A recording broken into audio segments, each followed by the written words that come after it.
Hello everyone, Shri Swami Samarth सर्वांना. हिवाळा special ना, आज आपण मस्त इथे पांढऱ्या तिळापासून बनवलेली चटणी बघणार आहे.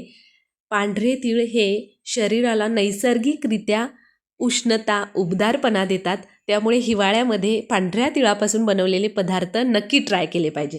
तर इथे बघा, त्यासाठी 1 वाटी तीळ घेतलेत.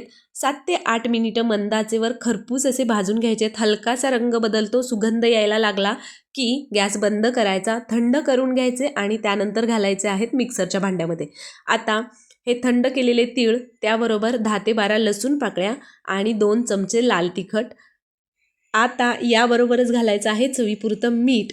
सॉरी बरं का, चवी घालताना मी कॅमेरा ऑन करायचं विसरूनच गेले, त्यामुळे मीठ घालतानाची क्लिप मला काढताच नाही आली. तर तुम्ही यामध्ये चवीपुरतं मीठ जरूर घाला. त्यानंतर या मिक्सरच्या भांड्याचं झाकण बंद करायचं आहे आणि मिक्सर चालू बंद करत आपल्याला ही चटणी करून घ्यायची. आता आपण अगदी साधी सोपी ही चटणी केली आहे बरं का. तुम्ही यामध्ये खूप वेगवेगळे गोष्टी ट्राय करू शकता. जसं की कढीपत्तासुद्धा तुम्ही यामध्ये भाजून घालू शकता, जिरं घालू शकता किंवा जे आपलं डाळवं असतं ते घालू शकता.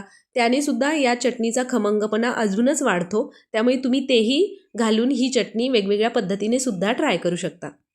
5 मिनिटात तयार होते, पण 2-3 महिने आरामात टिकते बरं का. आणि आता हिवाळ्याचे दिवस चालू आहेत, थंडी पडली आहे सगळीकडे. तर हिवाळ्यात तर आपल्या शरीरासाठी पांढरे तीळ म्हणजे उत्तमच आहेत. त्यामुळे या पद्धतीने तुम्ही ही मस्त खमंग कुरकुरीत तिळाची चटणी नक्की ट्राय करा. आता यामध्ये तिळामध्ये खूप कॅल्शियमचं प्रमाण असतं, त्यामुळे हाडांच्या आरोग्यासाठी तीळ हे आपल्याला फायदेशीर आहेत. त्याचबरोबर तिळामध्ये फायबर जास्त असतं, त्यामुळे पचनासही मदत होते आणि शरीराला तर नैसर्गिकरित्या उष्णता मिळते, उबदारपणा मिळतो. त्यामुळे तिळाचे वेगवेगळे पदार्थ तुम्ही नक्की ट्राय करून नक्की तुमच्या जेवणामध्ये त्याचा समावेश करा, जेणेकरून शरीराला मस्त उबदारपणा राहील आणि थंडीत तुम्हाला मदतही होईल.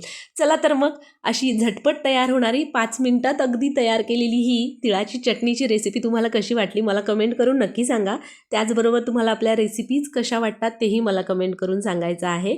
आणि तुम्हाला जर आपल्या रेसिपीज आवडत असतील तर आपल्या आदिश्री रेसिपीज चॅनलला सबस्क्राईब करायचं आहे. त्याचबरोबर बेल आयकॉन प्रेस करायला अजिबात विसरायचं नाही आहे, जेणेकरून इथून पुढे येणाऱ्या अशाच मस्त खमंग कुरकुरीत आणि छान छान रेसिपीच्या नोटिफिकेशन्स तुम्हाला मिळतील आणि त्या सगळ्या छान छान रेसिपी तुम्हाला ट्राय करून बघता येतील.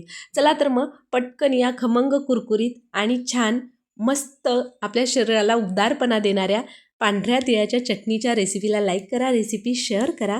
भेटूया अशा एका छान खमंग आणि कुरकुरीत मस्त रेसिपीसोबत. तोपर्यंत मस्त राहा, छान छान रेसिपी ट्राय करून खात राहा. Bye bye.